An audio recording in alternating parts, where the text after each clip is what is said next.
nossa história não passa de uma série de ocorrências incríveis. E todos nós podemos influenciá-la. Do nascimento de um império de 2000 anos ao fim de uma civilização florescente. Do gênio criativo de um punhado de homens a uma revolução global. Das mais sinistras visões totalitárias às guerras mais aterradoras. Da resistência heroica de todo um povo à vontade inquebrantável de uma minoria. A mais pequena das nossas decisões influencia o futuro da humanidade. Conhecer o passado é antecipar o futuro. Roma, 1997, feriado nacional. Todas as províncias, mesmo as mais longínquas, enviaram uma delegação à cidade eterna. Hoje, o Império Romano comemora 2750 anos de existência. Agora, o Senado Imperial governa mais de 1.000 milhões de cidadãos. A maior potência mundial nunca exerceu tamanha influência em todo o planeta. Graças ao Império Romano, a humanidade goza de um período de paz sem precedentes. A civilização deu espetaculares saltos em frente em todos os domínios. As ambições do Império excederam em muito todo o planeta. Após a colonização da Lua, está em curso a de Marte. Contudo, nada disto aconteceu. Há 1500 anos, um grão de areia viria a desencadear uma sequência de ocorrências que conduziriam ao fim do Império Romano.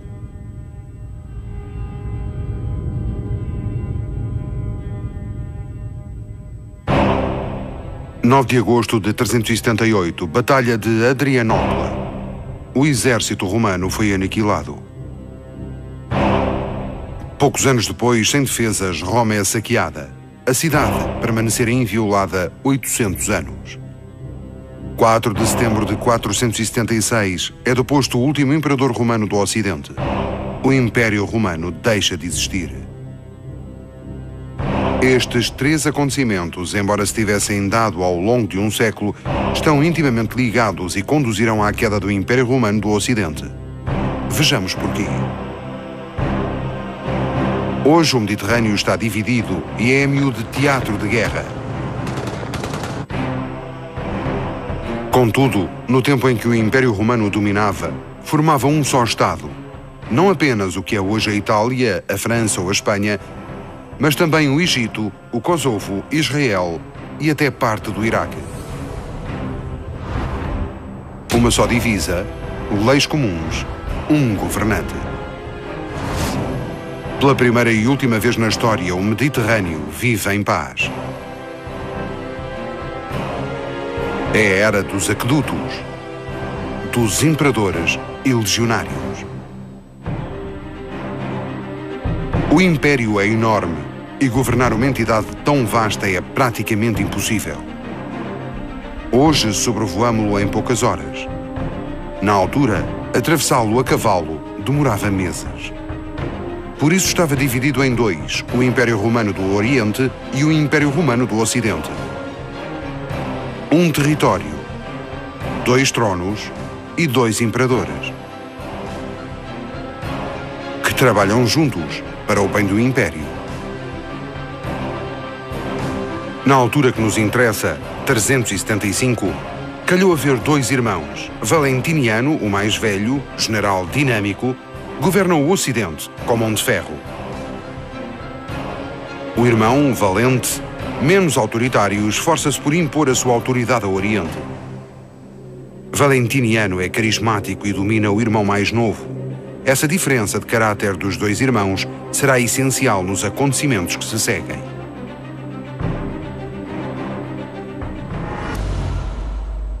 Bem-vindos à memória da humanidade. Aqui controlamos o tempo, comparamos e analisamos milhares de milhões de ocorrências e alteramos-las para reescrever a história vezes sem conta.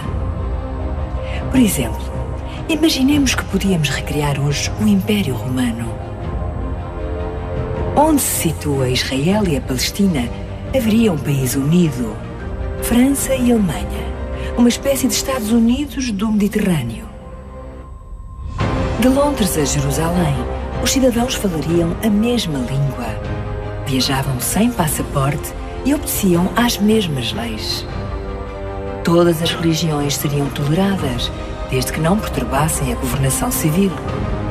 Tal federação possuiria vastas reservas de hidratos de carbono. O exército rivalizaria com o dos Estados Unidos e da China. Tal país seria herdeiro dos fundadores da democracia, dos direitos do homem, da filosofia e do iluminismo. Seria a nação da álgebra, do sistema métrico, da medicina, da física e da astronomia. Tendo em conta os atuais conflitos, tudo isso parece impossível. No entanto, a verdade é que tais tensões já existiam no tempo dos romanos. Continuemos.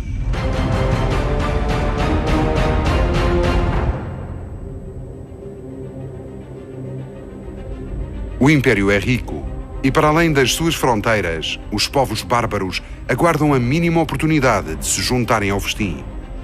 Um romano considerava que a palavra bárbaro se aplicava a qualquer pessoa que vivesse fora das suas fronteiras. Um bárbaro é um estrangeiro não romanizado. A norte e a leste, as fronteiras do Império estão sob pressão constante. Para defender o Império, sucessivos imperadores inventam um sistema engenhoso que exige um mínimo de militares. Aproveitando obstáculos naturais, tais como rios e montanhas, os romanos fortificaram as fronteiras e organizaram as tropas de modo a constituírem unidades móveis. Tais empreendimentos, muitas vezes faraónicos, ainda hoje se vêem, como por exemplo a muralha de Adriano, em Inglaterra. Em comparação, as forças imperiais igualavam aproximadamente as do atual exército francês, mas defendiam um território muito maior. O sistema é formidavelmente eficaz. Imperador dinâmico, Valentiniano dedica todo o seu tempo a restaurar as fortificações do Império, e falo como deve ser. Restaura a disciplina com mão de ferro, reforça muralhas e pune sem piedade quaisquer bárbaros que ousem desafiá-lo.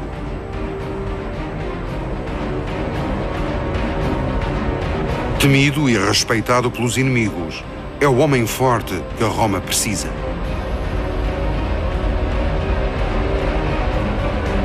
Mas quando recebe uma delegação dos bárbaros com a intenção de negociar uma trégua, o destino do Império Romano fica traçado. O imperador ouve os chefes bárbaros, mas a reunião corre mal. Valentiniano perde a cabeça, tem um ataque de fúria, insulta os chefes bárbaros e, de repente, a meio de uma frase, o imperador cai por terra, vítima de uma hemorragia cerebral. Valentiniano, defensor de Roma, morre durante a noite.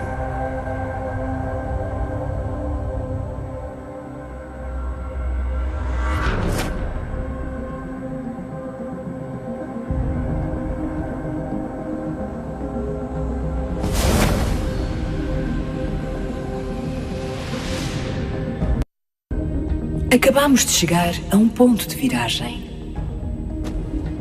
Um ponto de viragem é um acontecimento muito importante, uma encruzilhada da história em que o mundo tanto pode pender para um lado como para o outro. Valentiniano I, defensor de Roma, acaba de morrer. Trajano, Calígula, Nero, Cómodo, a história de Roma está escrita no sangue dos imperadores. Valentiniano está longe de ser o primeiro a morrer tragicamente, mas a sua morte, neste preciso instante, terá consequências dramáticas. Numa época perigosa em que a ameaça da invasão dos bárbaros está cada vez mais iminente, a morte do imperador capaz é grave para o Império. O irmão, Valente, não tem nenhuma das competências militares de Valentiniano. O filho, Graciano, é ainda demasiado novo. A morte de Valentiniano deixa o Império sem um governante a sério. Por vezes na história da humanidade, acontece que as decisões de um homem podem virar de pernas para o ar a vida de milhões de vidas. Em 1942, Hitler domina a Europa. Um homem tem a coragem de enfrentá-lo. Winston Churchill, o primeiro-ministro inglês, recusa categoricamente a paz proposta pelos nazis. Ao longo de toda a guerra, provará ser um bastião inexpugnável. Sem ele não teria havido o desembarque da Normandia e a libertação de Paris. E teria sido talvez a vitória da Alemanha. Voltemos à nossa história. Com Valentiniano morto, cabe agora ao filho, Graciano, ainda muito novo, e sobretudo ao irmão, militar fraco e medíocre, enfrentar os problemas que se avizinham. E neste caso, o problema são os hunos.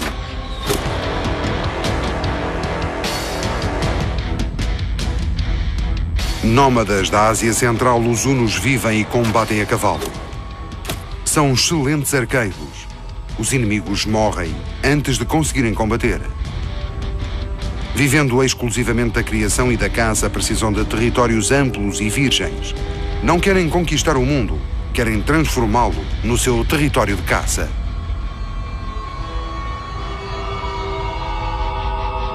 Pelo caminho conhecem os godos, um povo germânico bárbaro. Nesta altura, os godos formam um reino grandioso e, através do contacto com o seu poderoso vizinho, o Império Romano, desenvolveram o comércio e a arte da guerra. A perícia dos seus guerreiros é conhecida dos romanos, que a miúdo contratam mercenários godos. Mas ninguém resiste aos cavaleiros das estepes. Temíveis no combate corpo a corpo, os godos não estão de todo preparados para a guerra prolongada para que os hunos os arrastam. Chuvas de setas dizimam as forças godas. O reino godo resiste durante algum tempo, mas por fim o país tem de decidir fugir ou tornar-se escravo. Empurrados para sul, os godos atingem finalmente as fronteiras do Império Romano. Entre a espada e a parede, os godos pedem a Roma asilo político, o que lhes é concedido. Ao Império, faltam homens e as autoridades consideram estes refugiados um maná oferecido pelo céu. Começa então uma incrível operação humanitária. Tribos inteiras, dezenas de milhares de godos atravessam o Danúbio em jangadas improvisadas com homens, mulheres, crianças e velhos. Os godos acalentam uma esperança, integrar o Império e viver em paz. Mas a história decidirá o oposto. Oficiais romanos corruptos ignoram a ordem do imperador e despejam os godos em campos de refugiados, onde os fazem reféns, dinheiro em troca de alimento. Historiadores romanos descrevem histórias de puro horror. Pais famintos e arruinados que são obrigados a vender filhos para alimentar os irmãos, filhos que depois viriam a ser escravizados. Levados ao desespero máximo, os godos resolvem finalmente agir. Massacram guarnições romanas e ultrapassam o ponto de não retorno. Tumultos transformam-se em revolta e revolta em invasão. Governar é fazer escolhas. O que teria acontecido se Valente tivesse recusado o acesso ao Império? Se tivesse ordenado às tropas que impedissem os bárbaros de atravessar o Danúbio? Os godos, apinhados às dezenas de milhares nas margens do rio, logo veriam essa pergunta respondida. Teriam sido massacrados até ao último homem ou, se tivessem sorte, reduzidos à escravatura. Os hunos não eram propriamente clementes para com os conquistados. A história dos godos poderia ter acabado aqui. E o mundo só teria ficado com um vestígio ténue da sua existência nos caminhos secundários da história, sem um reino ostrogótico em Itália, sem um reino visigótico em Toulouse. Os romanos nem teriam reparado neles. O Império teria continuado o seu percurso normal, pelo menos durante algum tempo. Os godos não passavam da guarda avançada de uma tremenda migração de povos que inundou o Império. Em dezembro de 406, os vândalos atravessam o Reno, seguidos pelos francos e os burgúndios. Este período é conhecido pelas invasões bárbaras. O Império vai ser abalado até aos alicerces. A Europa de hoje está profundamente marcada por tal fusão. Assim, os burgúndios fundam a Borgonha. Os francos dão origem aos alamanos, dois povos germânicos aparentados que são os fundadores da França e da Alemanha, respectivamente. Os anglos e os saxões atravessam o Mar do Norte e tornam-se anglo-saxões, que obrigam os bretões a fugir à sua frente e a procurar refúgio na Bretanha. Voltemos à nossa história.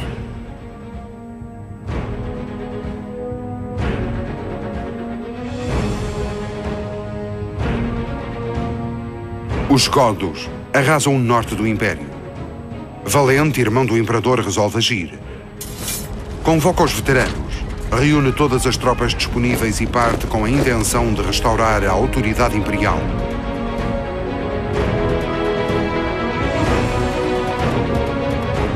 Contudo, os outros são demasiado numerosos. Graciano também reúne um exército e parte com a intenção de apoiar o tio. Mas quando Valente chega ao ponto de reunião, dá em pensar que depois de ter vivido tanto tempo à sombra do poderoso irmão mais velho, precisa de uma vitória militar para recuperar a imagem. Se Valentiniano ainda fosse vivo, Valente teria aguardado calmamente os reforços e a vitória estaria garantida. Mas custa-lhe muito aceitar o auxílio de uma criança, pese embora imperador. Contra o parecer dos seus generais, trava uma batalha cujo objetivo é nem mais do que o extermínio dos godos. Constituem o exército romano 15.000 veteranos endurecidos, bem equipados e disciplinados, prontos a dar a vida pela defesa do Império. Opõem-se-lhes incontáveis guerreiros godos, perderam tudo e lutam pela sua vida e pela das suas famílias. Sob um céu plúmbeo, os dois exércitos observam-se mutuamente durante horas. Em vez de atacar logo e pôr cobro ao assunto, Valente comete um erro. Hesita. Numa batalha, a mínima hesitação pode ser fatal. Mas Valente é um político, não um militar. E parece desconhecer um facto simples. Deixar o exército horas ao sol, sem água e de barriga vazia é coisa que nunca se faz. Os romanos começam a perder a paciência. Estão com sede e sujeitaram-se às provações dos bárbaros desde o começo da tarde. A disciplina afrouxa. De súbito, sem que lhe tivessem dado qualquer ordem, a cavalaria ligeira, exasperada pela espera, lança um ataque. No pior momento possível, Valente perde o domínio do exército. Deixando as famílias num acampamento fortificado, os godos atacam. Militares profissionais, as legiões romanas reagrupam-se e aguentam o ataque.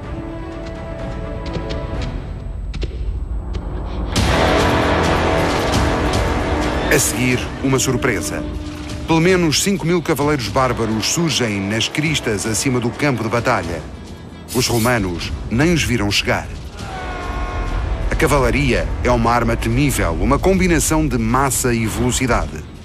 600 quilos precipitados a 30 km por hora, concentrados na ponta de uma lança. O que abate sobre os romanos é um maremoto de 3.000 toneladas de carne e aço. Em condições normais, a infantaria tem hipóteses perante um tal ataque. Com espigões, lanças e formando uma muralha de escudos, consegue quebrar o ímpeto de uma carga e repelir o inimigo. Mas tem de enfrentá-lo. O exército romano, a meio da batalha, desorganiza-se e os soldados já lutam corpo a corpo. Descendo rapidamente a encosta, a cavalaria gótica ataca o flanco desprotegido das legiões. Contra todas as expectativas, as legiões resistem ao embate. Apesar das perdas, os defensores do Império cerram fileiras, quebram o ímpeto da carga de cavalaria. No entanto, a cavalaria gótica já se reagrupa. As legiões sustêm a segunda carga e depois a terceira. Numa massa assim tão compacta, todas as setas atingem o alvo. No final do dia, lanças destroçadas, escudos cheios de setas cravadas, os legionários estão à beira da derrota. Cercados, no limite das forças, observam o inimigo a preparar-se para o ataque final. As fileiras do Império desmoronam-se. É um massacre. Há um tempo para a dúvida, outro para a ação. Embora aceitar os godos no Império não tivesse sido um erro e fosse uma opção perfeitamente defensável, estratégica e economicamente, a atitude de Valente nos meses que se seguiram à invasão gótica foi desastrosa para o Império. Primeiro avalia por baixo a gravidade da situação. Permite que os godos se reforcem ao enviar poderes insuficientes para lidar com o problema e depois resolve atacar sem esperar pelos reforços do Ocidente. Militarmente, os romanos tinham sempre dominado o campo de batalha. Contudo, tendo as legiões recrutado bárbaros, perderam coesão. E os godos, através do contacto com os romanos, aprenderam as táticas deles. Estamos, por isso, longe do poder relativo que César encontrou na Gália. Se Valentiniano não tivesse morrido uns anos antes, Valente seria de certo esperado pacientemente pelo irmão mais velho. Sendo o exército do Ocidente tradicionalmente mais forte do que o do Oriente, a junção dos dois teria criado uma vantagem tática tal que a vitória teria ficado ao alcance de qualquer general, até de Valente. Os godos teriam sido massacrados e a situação teria voltado ao normal. O Império teria até saído mais forte e a sua imagem de invencibilidade teria permanecido intacta. Só ao cair da noite teve fim o massacre. 2/3 da elite dos exércitos romanos tombam no campo de batalha. Será mais fácil repor armaduras do que legionários veteranos. E o poder de Roma desmorona-se juntamente com o exército. O imperador valente desaparece no meio da noite. Reza a lenda que terá sido queimado vivo num minifúndio em que se refugiara. Os romanos disseram a si mesmos que tinham visto o pior e que tinham sobrevivido. Só que, desta feita, Roma viu-se com um povo inteiro dentro do seu território. Não querendo arriscar-se a outro desastre, Graciano fez meia volta com as tropas e partiu para a defesa do Ocidente. Com o tio morto, tinha de escolher outro governante para o Império do Oriente. Mal tendo assumido o poder, o novo imperador herdou a pesada responsabilidade de ter de negociar com os godos.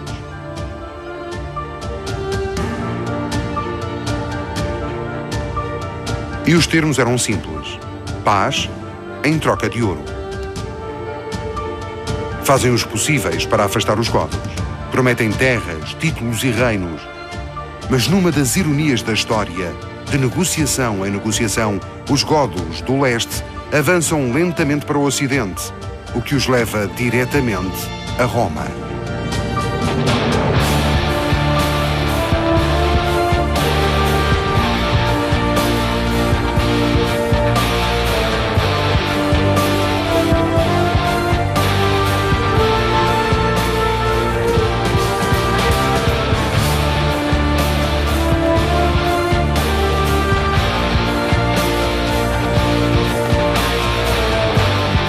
O saque de Roma, levado a cabo em 410 pelos godos, não só é a causa da morte lenta do Império Romano do Ocidente, como envia uma mensagem forte a todos os predadores.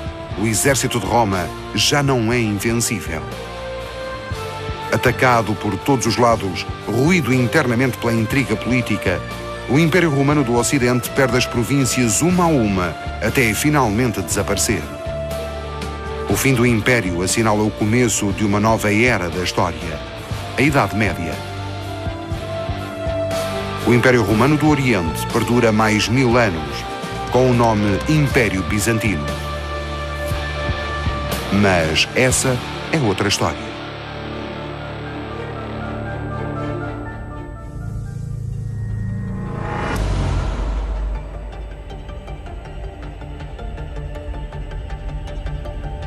Poderia o Império ter sobrevivido? O que provocou a sua queda? Que fator determinante a precipitou? Como é que pôde desaparecer um Império tão vasto? Muitos fatores, como intrigas políticas, derrotas militares e questões climáticas, favoreceram invasões importantes, a perda do sentido de cidadania e da virtude cívica romana. Mas o Império já passara por alguns momentos graves. Séculos antes, as legiões romanas tinham sido aniquiladas numa enorme batalha contra Aníbal, o general cartaginês. As duas superpotências da época travaram combates terríveis numa guerra pelo domínio do Mediterrâneo. Para acabar com o inimigo figadal, Aníbal conduziu o exército através dos Alpes e atacou de surpresa as legiões. Foi um massacre e Aníbal chegou às portas de Roma. Mas desta vez Roma recompôs-se e ganhou finalmente a guerra.